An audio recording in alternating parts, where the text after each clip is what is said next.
հնարավոր է փորձություններ ճյուղեր ընկնեն, նեղություններ, դժվարություն լինեն, երբեմն մենք սա մտքի շփոթում ունենանք, բայց մեր ներսը, մեր հոգու խորքը, մեր հավատքը մենք պետք է ամուր պահենք, թույլ չտանք, որ մեր հավատքը վնասվի։ Իրականում փորձություններից են, չէ՞, մեր հավատքը վնասում, թույլ չտանք, որ անցնեն մեր խորքը։ Թող այդ բոլոր փորձությունները, նեղությունները մեզ համար արտաքին աշխարհի հետ կապված բաներ լինեն։ Իրականում երբ մենք փորձում, երբ որ մենք շատ ենք կարճում, շատ ենք ապրում արտաքին աշխարհով, հա, այդ ժամանակ ենք մեր բացում դուռը փորձությունների մեր մեջ գալու։ Եթե մենք արտաքին աշխարհով չապրենք, արտաքին աշխարհը մեր մեջ չի գա, փորձություններ չի մտնի մեր մեջ, բայց մենք շատ ենք նյութական դարձել։ Մեր համար հավատքի արժեքը բարօրությունն է,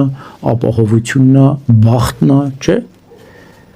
Առողջությունը լինի, հաջողություն լինի, ամեն ինչ կլինի։ Ուրեմն եթե առողջություն ու հաջողություն չելա, ոչինչ չի լինի։ Չէ։ Ուրեմն մենք շատ ենք նյութական դարձել։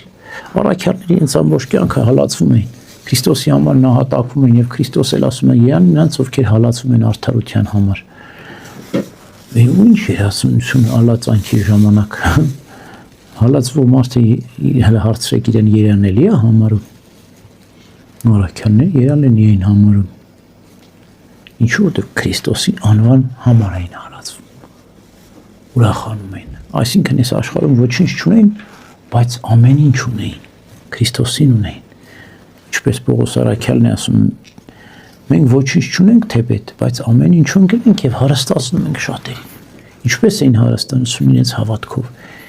Ձեռք էին դնում, բուժում էին, մեռելներին հարություն էին տալիս, ցավագարներին դարձի էին բերում, մեղքերին թողություն էին տալիս։ Այսինքն ամեն ինչ ունեին, ինչ որ փրկությաններ վերաբերում։ Ուրեմն մենք էլ կարող է չունենք շատ բաներ, բայց ունենք հավատքի ամուր հիմք, հավատքի ծառ ունենք։ Կարճենք այդ ծառից, ամուր կպչենք եւ երբեք չենք սասրվի։ Ամեն